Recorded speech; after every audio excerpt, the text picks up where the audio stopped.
नमस्कार दोस्तों, uni exam IAS में एक बार दोबारा से आपका स्वागत है। आज हम 2017 के प्रीलिम्स पेपर में पॉलिटी के जो सवाल पूछे गए थे उनका एक बार अवलोकन करेंगे।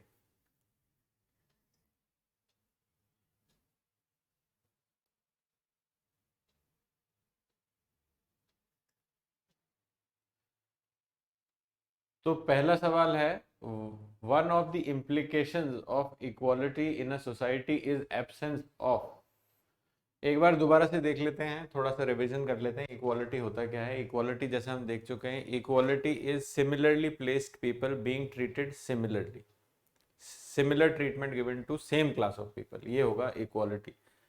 तो इक्वालिटी का मतलब है, इक्वालिटी होगी तो then there is rule of law and there is absence of arbitrariness. अब जो इसमें ऑप्शन दिए गए हैं, इसमें पहला हम ऑप्शन देखते हैं प्रिविलेजेस। प्रिविलेजेस क्या होता है? विशेषाधिकार। किसी भी एक ग्रुप ऑफ पर्संस का सोसाइटी में कोई विशेषाधिकार होना। जैसा कि हमने पहले देखा था कि ब्रिटिश टाइम्स में only Britishers can travel in first class railway compartments, इस तरह के जो प्रावधान थे ये सब हैं प्रिविलेजेस। तो प्रिविलेजेस मतलब प्रिविलेजेस हो गई तो इक्वालिटी खत्म हो गई, मतलब कोई ना कोई मनमर्जी किसी की, कोई ना कोई आर्बिट्रेरीनेस आ गई। तो इसलिए privileges, equality in society is absence of privilege. हाँ, तो प्रिविलेज की एब्सेंस होना जरूरी है। There has to be absence of privileges. Second ये ऑप्शन कह रहा है एब्सेंस ऑफ रिस्ट्रेंट। तो रिस्ट्रेंट अगर एब्सेंट हो जाएगा तो उससे इक्वालिटी सोसाइटी में नहीं एस्टेब्लिश होगी। अगर रिस्ट्रेंट एब्सेंस हो जाएगा तो एनार्की हो जाएगी, केओस हो जाएगा, एकदम अव्यवस्था फैल जाएगी। ऐसी सिचुएशन में इक्वालिटी नहीं रह सकती सोसाइटी में। रिस्ट्रेन हट जाएगा तो जो पावरफुल आदमी है वो कमजोर को दबाएगा, उसका उत्पीड़न करेगा। तो इक्वालिटी फिर, ये और इक्वालिटी इन दोनों में एक विरोधाभास है। So this can not be true. अगले दो ऑप्शन है कंपटीशन और आइडियोलॉजी। इनका इक्वालिटी से कोई डायरेक्ट कनेक्शन नहीं है, तो ये कोई रेलेवेंट ऑप्शन इसमें नजर नहीं आ रहे हैं। वैसे भी हम देख चुके हैं कि एब्सेंस ऑफ प्रिविलेजेस होना चाहिए। करेक्ट आंसर है ए। नेक्स्ट सवाल है दोस्तों, consider the following statements with reference to the constitution of India directive principles of state policy constitute limitations upon DPSP's Directive Principle of State Policy constitute limitations upon legislative function, executive function। तो दोस्तों ये बात हमें पता ही है very clearly that article जो 37 है constitution of India का, ये क्लियरली कहता है कि these provisions directive principles of state policy they are not enforceable in any court of law. ये एनफोर्सेबल नहीं है, they are only a guidance. और आगे कहता है कि it shall be a duty of the state to apply them while making laws. ये एक गाइडेंस प्रोवाइड करी गई है, ये एनफोर्सेबल प्रोविजंस नहीं है। Part 4 DPSP directive principles of state policy. तो ये किसी भी तरह की लिमिटेशन नहीं इम्पोज कर सकते, ना ही तो लेजिस्लेटिव फंक्शन पे, ना ही तो एग्जीक्यूटिव फंक्शन पे। ओनली फंडामेंटल राइट्स जो पार्ट 3 के अंदर दे रखे हैं, दे इम्पोज दीज लिमिटेशन। पार्ट 3 के अंदर जो फंडामेंटल राइट दिए रहे हैं वो वॉयलेट ना तो लेजिस्लेचर कर सकता है, ना एग्जीक्यूटिव कर सकता है। इसलिए लिमिटेशंस जो है वो फंडामेंटल राइट्स लगाते हैं, डीपीएसपी नहीं लगाते हैं। क्लियरली आर्टिकल 37 में दे रखा है। तो both options are wrong, neither one nor two. Next हम आते हैं, with reference to the Parliament of India, consider the following statements. A private member's bill is a bill presented by a member of parliament who is not elected but only nominated by President of India।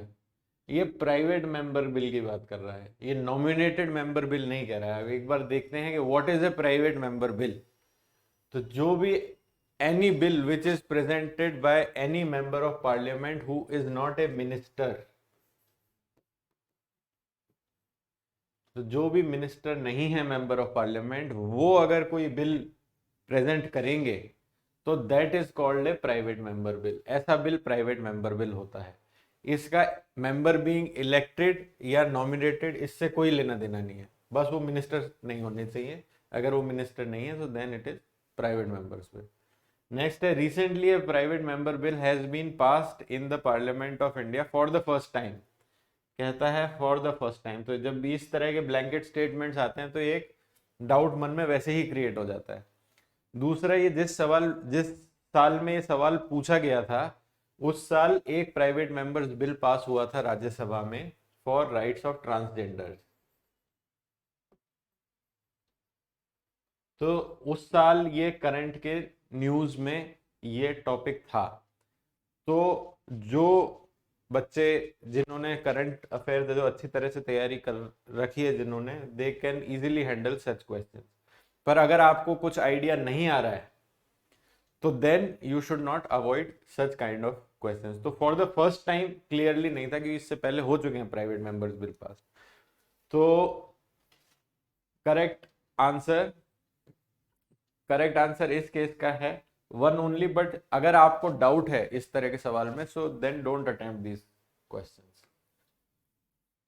Next है, the parliament of India exercises control over functions of council of ministers through adjournment motion. आज अलग कई तरह के motions होते हैं जो हमने थ्योरी में हम देखते हैं, we come across such motions. तो एडजर्नमेंट मोशंस उनमें से एक होता है। एडजर्नमेंट क्या होता है कि जो भी उस दिन का जो सदन का बिजनेस है, all that is dropped, and कोई जो अर्जेंट मैटर है, कोई इमरजेंसी का कोई मैटर है, something which is of a grave public importance, तो इस तरह का मैटर डिस्कस किया जाएगा। उस दिन का जो बिजनेस था वो ड्रॉप कर दिया जाएगा। तो इस तरह का जो मोशन होता है ये एडजर्नमेंट मोशन होता है। तो ऐसे मोशन से क्या होगा, government is kept on its toes. तो this acts as a control over council of minister. This is correct. Question hour एक रेगुलर प्रोसीडिंग है। जब सदन सेशन में होता है तो हर रोज सवाल पूछे जाते हैं गवर्नमेंट से, गवर्नमेंट के रिप्रेजेंटेटिव्स आके उनका जवाब देते हैं सदन में। So this again, through this government is again kept on toes. तो ये भी control over council of minister का काम करता है। नेक्स्ट है सप्लीमेंट्री क्वेश्चन। सप्लीमेंट्री क्वेश्चन क्या होता है दोस्तों? सप्लीमेंट्री, जब भी एक सवाल पूछा जाता है उसका गवर्नमेंट जवाब देती है, और उस जवाब से निकलता हुआ जो सवाल होता है, so that is a supplementary question. अब सप्लीमेंट्री क्वेश्चन किन सवालों में पूछा जा सकता है? तो ये हमेशा याद रखिए, दो तरह के सवाल पूछे जा सकते हैं सदन में, वो होते हैं स्टार्ट एंड अनस्टार्ट। तो जो स्टार्ट क्वेश्चन होगा इसका ओरल जवाब देना होगा। मिनिस्टर साहब आएंगे और सदन में वो ओरल उनको जवाब देना होगा सदन को। तो ये इस तरह के सवाल होते हैं स्टार्ट क्वेश्चन। और इन्हीं सवालों में सप्लीमेंट्री क्वेश्चन होगा, क्योंकि जब वो जवाब देंगे तो फिर उससे निकलता हुआ एक सवाल पूछा जा सकता है। तो स्टार्ट क्वेश्चन में ही सप्लीमेंट्री होगा। सो दिस इज। और जो अनस्टार्ट क्वेश्चंस होते हैं इसका सदन के पटल पे लिखित जवाब रख दिया जाएगा and that will be sufficient. इसका सदन में आके ओरली जवाब देने की कोई बाध्यता नहीं होती अनस्टार्ट क्वेश्चन में। तो अब ए 1, 2 एंड 3 तीनों सही ऑप्शन हैं। आंसर बनता है इसका डी। नेक्स्ट हम आते हैं, the mind of the makers of the constitution of India is reflected in which of the provision. तो प्रियम्बल ऑफ, पहला ऑप्शन है preamble of India. Preamble of India अक्सर हम पढ़ते हैं, preamble is key to the minds of constitute makers of our constitution, key to the minds of founding father. क्योंकि प्रियम्बल क्या देता है, बेसिक ऑब्जेक्ट्स एंड रीजंस बताता है कॉन्स्टिट्यूशन के क्या है। तो ये भी हम एक बार देख लेते हैं प्रियम्बल को भी थोड़ा सा, क्योंकि प्रियम्बल से भी कई सवाल पूछे जाते हैं, अक्सर हमने देखा है। तो आप इसमें ये वर्ड्स याद, ये लेटर्स याद रखिए, जे, एल, ई एंड एफ। तो ये हैं मेन जो विजन है, वो है, पहला है जस्टिस। सभी सिटीजन्स को जस्टिस दी जाएगी। जस्टिस क्या है? सोशल, इकोनॉमिकल एंड पॉलिटिकल, 3 तरह की जस्टिस एनविसाज करी गई है। सभी लोगों को जस्टिस दी जाएगी। जस्टिस है सोशल, सोशल जो इनइक्वालिटीज हैं ऊंच नीच की वो खत्म करेगी स्टेट। इकोनॉमिक इनइक्वालिटीज हैं, सभी को वेलफेयर दिया जाएगा, किसी का भी एक्सप्लॉयटेशन नहीं होगा, ये है इकोनॉमिक जस्टिस। और पॉलिटिकल जस्टिस, सभी वर्गों को जो शासन व्यवस्था है उसमें हिस्सेदारी मिलेगी, उनके पॉलिटिकल राइट्स होंगे, किसी को भी कोई विशेषाधिकार नहीं होगा। तो ये है जस्टिस। दूसरा है, एल से आता है लिबर्टी। लिबर्टी किस किस चीज की? थॉट, सोचने की, एक्सप्रेशन, जो सोचा है उसको सबके साथ शेयर करने की, थॉट, एक्सप्रेशन, बिलीफ, कुछ मानने की, फेथ एंड वर्शिप। तो थॉट मतलब आपके पास आजादी है, आप चाहें तो आप समाजवाद की विचारधारा को अच्छा मान सकते हैं, चाहें तो आप पूंजीवाद को अच्छा मान सकते हैं, ये आपके पास फ्रीडम है। फिर आप इन विचारों को एक्सप्रेस कर सकते हैं, आप न्यूज़पेपर में लिख सकते हैं कि फलाना फलाना ऐसा होना चाहिए, पूंजीवाद अच्छा है या समाजवाद अच्छा है, आप ये एक्सप्रेस कर सकते हैं। फिर बिलीफ, फेथ एंड वर्शिप, आप जिस ईश्वर में आस्था रखना चाहें आप रख सकते हैं। यदि आप ईश्वर में नहीं मानते तो आप वो भी आपके पास आज़ादी है। तो ये है लिबर्टी। फिर हम नेक्स्ट आते हैं equality. Equality of status and opportunity. Status, हम सभी बराबर का हमारा स्टेटस है। स्टेट की नज़र में, कानून की नज़र में कोई भी सिटीजन बड़ा या छोटा नहीं है, सबके पास बराबरी का स्टेटस सभी को दिया गया है। एंड अपॉर्चुनिटी, सबको बराबरी की अपॉर्चुनिटी दी गई है। यदि आप कोई एग्ज़ाम लिखना चाहते हैं तो हर स्टूडेंट जो जिसके पास मिनिमम क्वालिफिकेशन है उसके पास ये अपॉर्चुनिटी है, वो एग्ज़ाम में अपीयर हो सकता है, एग्ज़ाम पास करके जो वो चाहता है वो पोजीशन वो ले सकता है। तो स्टेटस एंड इक्वालिटी। फिर अब जब ये चीज़ें हो जाएंगी तो हमारे देश में क्या आ जाएगी? फ्रेटर्निटी। फ्रेटर्निटी मतलब भाईचारा। तो भाईचारे में क्या है, हमको इंश्योर करना पड़ेगा? भाईचारे के लिए सबसे ज्यादा इंपॉर्टेंट चीज है dignity of individual.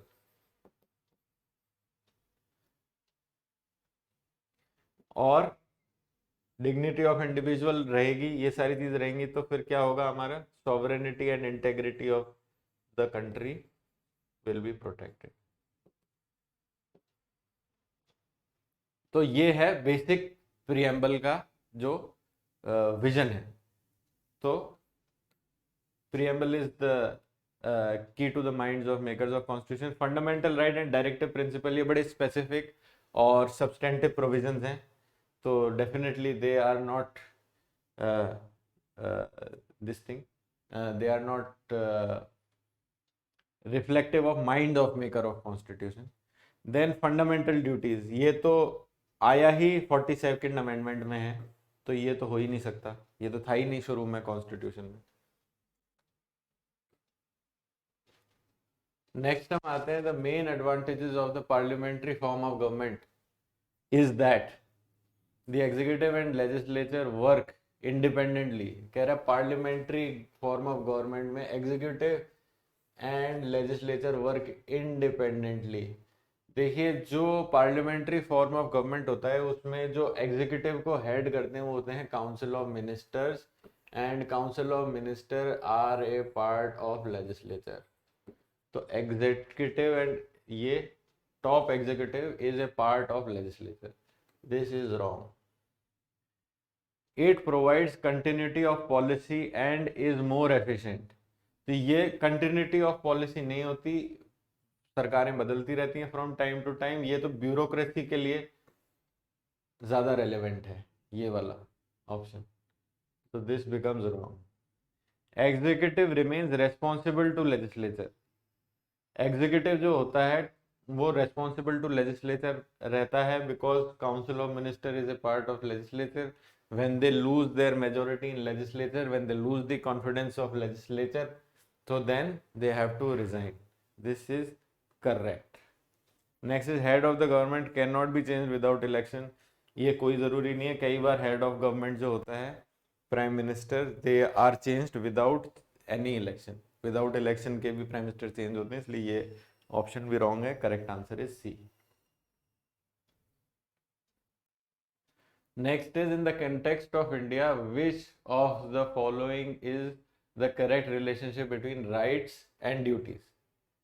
Rights are correlative with duties. Correlative मतलब जिनका टू वे रिलेशन होता है राइट्स एंड ड्यूटीज का, एक दूसरे पे इंटरडिपेंडेंसी होती है, दैट इज को relative. Rights are correlative with duties. बिल्कुल सही है कि अगर आपके पास राइट है तो किसी के ऊपर कोई ड्यूटी इम्पोज्ड होगी, तो this appears to be correct. Next is rights are personal and hence independent of society and duty. Rights are personal and independent of society and duty. Rights can never be independent of society and duty. Rights actually because we live in a society, क्योंकि हम society में रहते हैं इसीलिए हमारे पास कुछ rights होते हैं. तो इंडिपेंडेंट ऑफ सोसाइटी नहीं हो सकता, वो वैक्यूम में राइट्स नहीं हो सकते. कोई व्यवस्था में आप रहते हैं इसी वजह से आपके पास राइट है ना. स्टेट ऑफ नेचर में कोई राइट नहीं होते. तो rights are not independent of society and duty because rights and duty तो एक दूसरे से रिलेटेड है. राइट किसी के पास राइट होगा तो किसी और के पास कोई ड्यूटी इम्पोज्ड होगी, है ना, तभी राइट की वैल्यू होगी, वरना राइट को कोई ऑनर नहीं करेगा. So this is wrong. Next, right and not duties are important for advancement of personality of citizen. Rights and not duties, केवल राइट्स ही किसी को दे दिए जाएं और उस पर कोई ड्यूटी इम्पोज नहीं करी जाए, तो whether it is good for personality of any citizen, advancement of personality, this appears to be wrong because they have to go together. Right and duties have to go together. Rights always have some reasonable restrictions. कोई ना कोई reasonable restriction impose किए जाते हैं rights पे, वरना anarchy और chaos हो जाएगा. सो उसमें it is not conducive for development of personality. Duty not rights are important for stability of state. Stability of state में कह रहा है केवल ड्यूटीज होनी चाहिए, राइट नहीं होंगे तो स्टेबिलिटी ऑफ स्टेट हो जाएगी. अगर राइट्स नहीं होंगे और केवल ड्यूटीज इम्पोज्ड होंगी तो फिर थोड़े टाइम बाद there will be an upheaval, unrest, disaffection लोगों के अंदर आ जाएगा. फिर कोई ना कोई रेवोल्यूशन या कोई ना कोई वायलेंस या कोई ना कोई समाज में अपहीवल होगा, है ना. जैसा कि आप देख सकते हैं फ्रेंच रेवोल्यूशन, रशियन रेवोल्यूशन. तो जब ज़्यादा ड्यूटी इम्पोज किसी के ऊपर कर दी जाती हैं, समाज के ऊपर कर दी जाती हैं और उन्हें कोई राइट्स नहीं मिलते, तो उनके मन में ये भावना आती है कि हमको तो न्याय नहीं मिल रहा है. फिर थोड़े टाइम में विद्रोह चालू हो जाएगा, रेवोल्यूशन हो जाएगा. तो क्लियरली स्टेबिलिटी ऑफ स्टेट ऐसी सिचुएशन में नहीं होगी. This is wrong. Correct answer is this. तो इससे ये भी हम देख सकते हैं दोस्तों, जनरली हमने अभी तक जो सवाल करे हैं उसमें हमारे पास जो नॉलेज है उसी से हम ऑप्शंस को एनालाइज कर करके किसी जवाब तक पहुंच सकते हैं. नेक्स्ट हम आते हैं, democracy superior virtue lies in the fact that it calls into activity intelligence and character of ordinary man and women. Democracy की, जनतंत्र की ये खासियत है, लोकतंत्र की ये खासियत है कि ऑर्डिनरी लोगों की इंटेलिजेंस और कैरेक्टर को इस्तेमाल करता है. This is correct. सुनने में एकदम सही लगता है. दूसरे ऑप्शंस देख लेते हैं, क्या पता कोई और हमको इससे ज़्यादा अप्रोप्रिएट ऑप्शन मिल जाए. नेक्स्ट ऑप्शन है the methods for strengthening executive leadership.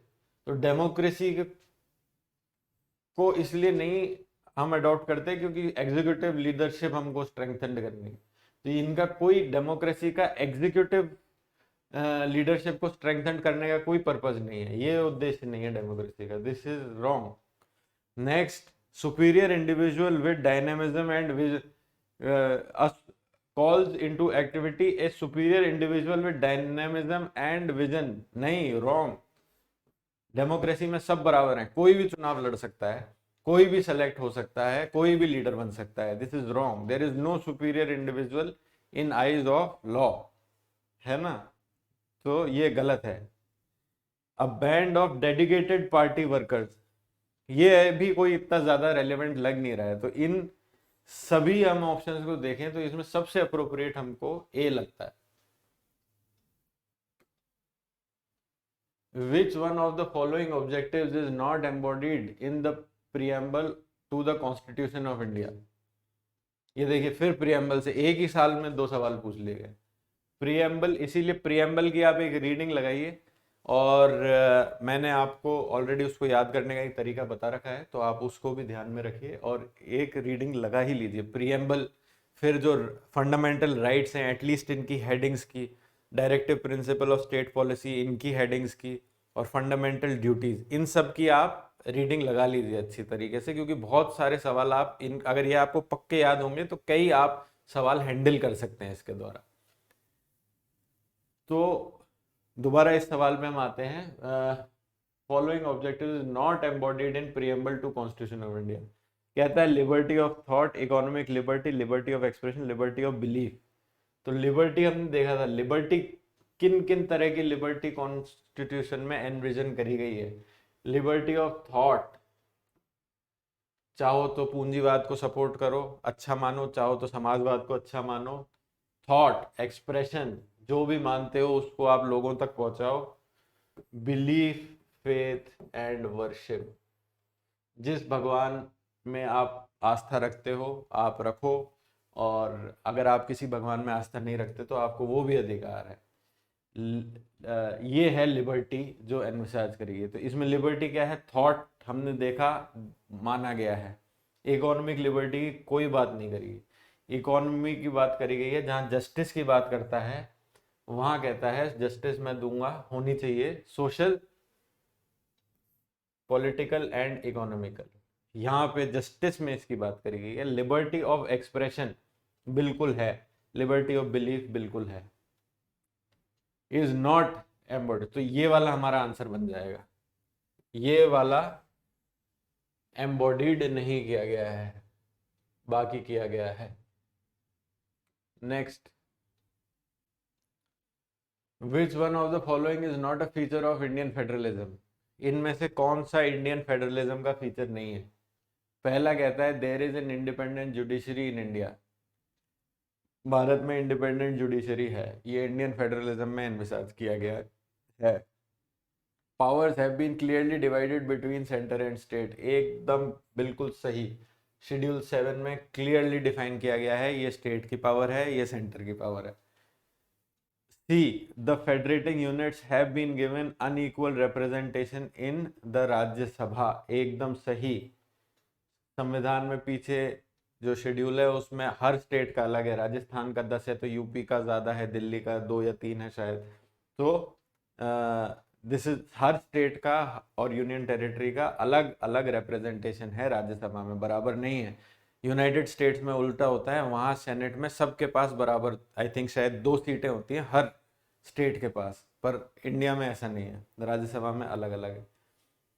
It is a result of agreement amongst federating units, कोई फेडरेटिंग यूनिट्स में अग्रीमेंट नहीं हुआ था। इंडियन फेडरलिज्म, इंडियन कॉन्स्टिट्यूशन में इंडिया को जो एस्टेब्लिश किया गया है इसमें कोई फेडरेटिंग यूनिट्स में किसी तरह का कोई एग्रीमेंट नहीं हुआ था। इनका इंडिया के होने से पहले कोई इंडिपेंडेंट लीगल अस्तित्व नहीं था।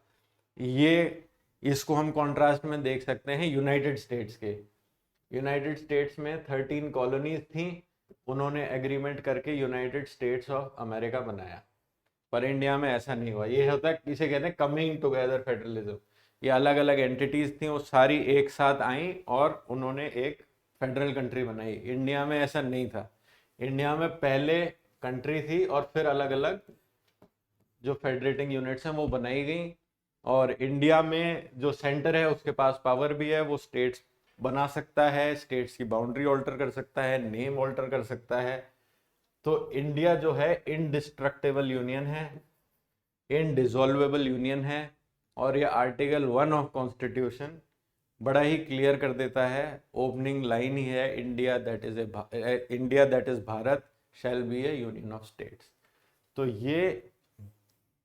ये वाला ऑप्शन गलत है। बट सवाल कहता है which is not a feature, तो यहाँ पे हम टिक लगाएंगे, this is not a feature, D option is not a feature of Indian federalism.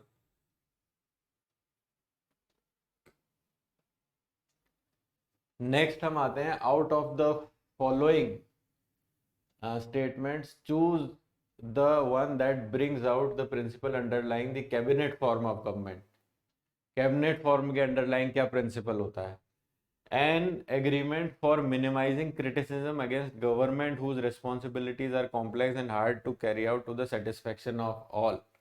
criticism minimize करने के लिए कैबिनेट फॉर्म ऑफ गवर्नमेंट नहीं बनाया गया है। इस कैबिनेट फॉर्म ऑफ गवर्नमेंट का purpose minimizing criticism against the government whose responsibilities are complex and hard to carry out to the satisfaction of all नहीं है, दिस इज रॉन्ग। नेक्स्ट है mechanism for speeding up the activities of government whose responsibilities are increasing day by day. Speeding up करने के लिए cabinet form of government नहीं बनाया गया। Speeding up तो डिक्टेटरशिप में ज़्यादा स्पीडिंग अप होगी, तो this is also wrong. Next है mechanism of parliamentary democracy for ensuring collective responsibility of the government. Collective responsibility है इसका, अंडरलाइन जो प्रिंसिपल है कैबिनेट का वो है collective responsibility. Council of minister जो हैं दे थिंक और सेल टुगेदर, कलेक्टिव रिस्पॉन्सिबिलिटी है उनकी। अगर एक के खिलाफ भी हाउस का कॉन्फिडेंस नहीं है, all will fall, the government will fall, है ना। So they have to sink and sail together, the principle is collective responsibility, this is correct. Next है a device for strengthening the hands of the head of government whose hold over people is in a declining state। ये कोई cabinet form of government इसके लिए नहीं होता है, this is not relevant to the question which is asked. Correct answer appears to be C. Next पूछता है which of the following statements is are true of the fundamental duties of an Indian citizen। A legislative process has been provided to enforce these duties। तो हम अपने आप से सवाल पूछ सकते हैं, कोई लेजिस्लेटिव प्रोसेस है फंडामेंटल ड्यूटीज को पर से एनफोर्स करने के लिए?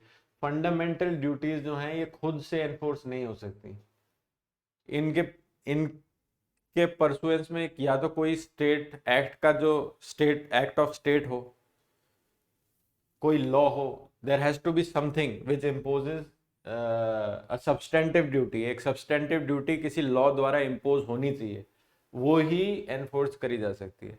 एग्जाम्पल देखते हैं, जैसे फंडामेंटल ड्यूटीज कहता है कंपैशन फॉर एनिमल्स होना चाहिए। तो लेट अस से यू डोंट, आप किसी भूखे जानवर को खाना नहीं देते हैं, तो ये आप कंपैशन नहीं दिखा रहे हैं उसके प्रति, पर क्या इसके लिए आपको सजा मिल सकती है? इसके लिए आपको सजा नहीं मिल सकती। अगर आप कोई एक्ट करेंगे जो prevention of cruelty to animals act, जो कि एक एक्ट ऑफ पार्लियामेंट है, उसके अंदर आप कोई क्रूर बिहेवियर किसी एनिमल के साथ करेंगे, कोई मारपीट करेंगे, उसे किसी तरह की यातना पहुंचाएंगे, तो तब आपको सजा मिलेगी। तो फंडामेंटल ड्यूटी जो है वो पर से एनफोर्सेबल नहीं है, उसके सपोर्ट में कोई एक्ट होना चाहिए, कोई रूल होना चाहिए, तभी वो एनफोर्सेबल हो पाएगी। तो our rule has been provide, नहीं, लेजिस्लेटिव प्रोसेस नहीं प्रोवाइड करी गई। They are correlative to legal duties.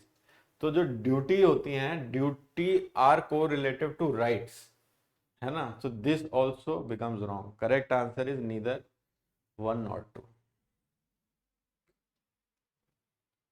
Which of the following are envisioned by right against exploitation in the Constitution of India? Prohibition of traffic in human beings and forced labor। जिन लोगों ने fundamental rights पढ़ रखे हैं, जिनको इस बारे में knowledge है, वो बता सकते हैं। This is correct. Article 23। Abolition of untouchability, this is article 17, which is a part of right to equality, so this is not the correct option। protection of the interest of minorities. Again, this is part of Article 29 and 30. This is cultural and educational rights of minorities. Prohibition of employment of children in factories and mines. Correct. This is correct answer. This is Article 24. Select the 1 and 4. तो देखिए, अगर letter से आप एकदम से strike आपको नहीं भी करता है आर्टिकल 23 और 24, तो आपको ये डेफिनेटली स्ट्राइक करेगा कि abolition of untouchability is in article 17 which is a part of right to equality. तो ऑप्शन 2 हो नहीं सकता. अगर ऑप्शन 2 हो नहीं सकता तो ये और ये तो चले ही गए. आपके पास केवल एक ऑप्शन बचा 1 एंड 4. पर फिर भी आप हमेशा ये याद रखें, एक आपको ब्रॉड ओवरव्यू पता होना चाहिए फंडामेंटल राइट्स का. ये देखिए 14 to 18 जो हैं ये राइट टू इक्वालिटी का पार्ट है. 19 से लेके 22 है ये फ्रीडम है. 23 एंड 24 हैं ये राइट अगेंस्ट एक्सप्लॉयटेशन है. 25 से 28 फ्रीडम ऑफ रिलीजन है. 29 एंड 30 जो है ये special rights, cultural and education rights of minorities हैं. एंड आर्टिकल 32 है राइट टू कॉन्स्टिट्यूशनल रेमेडी, जिसके द्वारा आप सीधा सुप्रीम कोर्ट में जा सकते हैं for violation of any of the fundamental rights. तो ये आप ध्यान रखिए, एटलीस्ट एक रीडिंग लगा लीजिए, ये देख लीजिए कि कौन सा राइट है, उसका क्या स्कोप है, ब्रॉड स्कोप, और कौन से आर्टिकल में आ रहा है. नेक्स्ट है which of the following are not necessarily the consequences of proclamation of president's rule in India. Dissolution of the state legislative assembly, removal of the council of ministers in the state, dissolution of local bodies. तो हम ये पहले भी देख चुके हैं जब हमने 356 डिस्कस करा था पिछले सेशन में. तो वहाँ हम देख चुके हैं कि क्या क्या होता है. जैसे प्रोक्लेमेशन आई तो स्टेट गवर्नमेंट के जो फंक्शंस हैं वो चले गए प्रेसिडेंट के पास. जो स्टेट लेजिस्लेचर के फंक्शंस हैं वो चले गए यूनियन पार्लियामेंट के पास. तो यहाँ पे डिसोल्यूशन ऑफ स्टेट असेंबली की कोई बात नहीं करी गई है. जब दोबारा से according to constitution government run होने जैसी परिस्थिति हो जाएगी, नॉर्मल सी रीएस्टेब्लिश हो जाएगी, तो हाउस दोबारा लाया जा सकता है. तो डिसोल्यूशन ऑफ हाउस इज ये कहीं पे भी नहीं एनविसाज्ड है. Removal of council of minister in state ये सही है एकदम, क्योंकि गवर्नमेंट के जो स्टेट गवर्नमेंट के फंक्शन है सीधे प्रेसिडेंट के पास चले जाएंगे, तो this is correct. Dissolution of local bodies इसकी भी कोई बात नहीं करी गई है आर्टिकल 356 में. तो then correct answer becomes 1 and 3.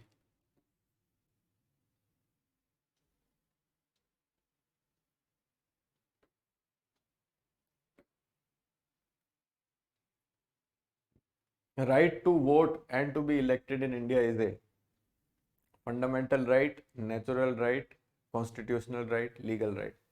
इसमें देखिए आर्टिकल है कॉन्स्टिट्यूशन में 326. ये कहता है elections to be based on adult suffrage.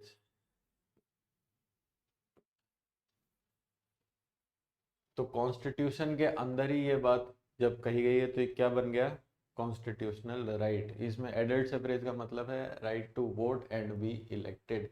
क्या हुआ एडल्ट सफरेज का क्या मतलब है? एडल्ट सफरेज का मतलब है सिटीजन ऑफ इंडिया होना चाहिए और अबव 18 ईयर्स ऑफ एज होना चाहिए. कॉन्स्टिट्यूशन में ही उल्लेखित है ये बात, बन गया कॉन्स्टिट्यूशनल राइट. नेक्स्ट हम आते हैं in India judicial review implies the power of judiciary to pronounce upon the constitutionality of laws and executive orders, the power of judiciary to question the wisdom of laws enacted by legislatures, the power of the judiciary to review all the legislative enactment before they are assented to by the president, the power of the judiciary to review its own judgment. तो देखते हैं, पहले तो देखते हैं judicial review होता क्या है. सबसे पहले ये याद रखिए हमेशा कि किसी भी स्टेट के 3 ऑर्गन्स होते हैं। पहला होता है उसका लेजिस्लेचर, फिर होता है एग्जीक्यूटिव, और तीसरा होता है जुडिशरी। तो ये 3 ऑर्गन्स हमारे पास हो गए। जुडिशियल रिव्यू का मतलब है जुडिशरी को छोड़ के ये जो 2 ऑर्गन्स हैं, लेजिस्लेचर और एग्जीक्यूटिव, इनके एक्शंस को, जो भी एक्शन लेजिस्लेचर और एग्जीक्यूटिव लेते हैं, इनके एक्शन को जुडिशरी एग्जामिन कर सकता है।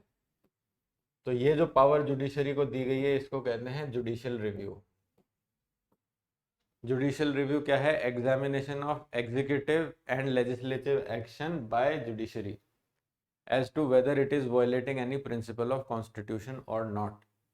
तो power of judiciary pronounce upon constitutional laws and executive orders, ये करेक्ट है।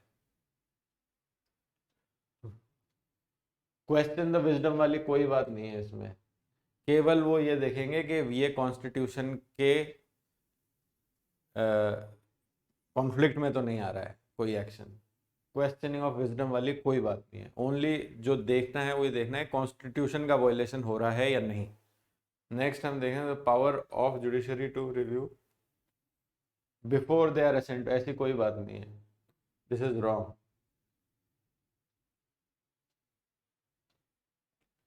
Power of judiciary to review its own judgments, तो ये जुडिशियल रिव्यू ये नहीं होता। जुडिशियल रिव्यू है जब इन दोनों के देखता है, इन दोनों के एक्शन रिव्यू करता है, लेजिस्लेचर और एग्जीक्यूटिव के, तो that becomes a part of judicial review. Next हम आते हैं, consider the following statements, the election commission of India is a 5 member body. Wrong, हम जानते हैं it is a 3 member body.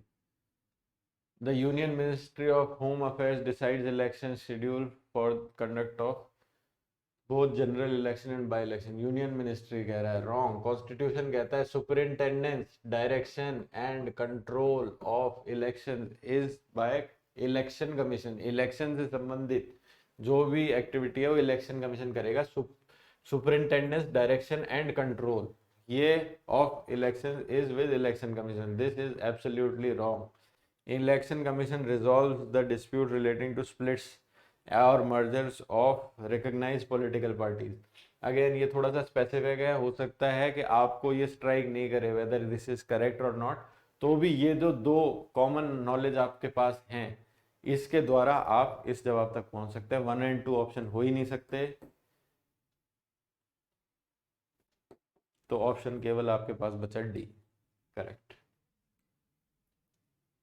Next है, in an election for Lok Sabha और state assembly the winning candidate must secure at least 50% of the vote. ऐसी कोई बात नहीं है, इंडिया में है इस सिस्टम को, जो इंडिया में उसे कहते हैं first past the post. First past the post मतलब जब काउंटिंग खत्म हुई तो जिसके पास सबसे ज्यादा वोट हैं उसको विजेता घोषित कर दिया जाएगा, भले ही से उसके पास 1 वोट एक्स्ट्रा हो। सो this is wrong. According to the provisions laid down in the Constitution of India, Lok Sabha Speaker, the Speaker's post goes to the majority party and the Deputy Speaker goes to opposition. ऐसा कोई उल्लेख नहीं है constitution के provisions में। Constitution ये कहता है that from amongst the elected members they will select speaker and deputy speaker. वो कोई ये बात नहीं करता कि मेजोरिटी पार्टी या ऑपोजिशन कौन सी पोस्ट किसको दी जाए। So this both are wrong, answer is neither 1 और 2। करेक्ट पूछ रहा है तो आंसर इज नीदर 1 और 2।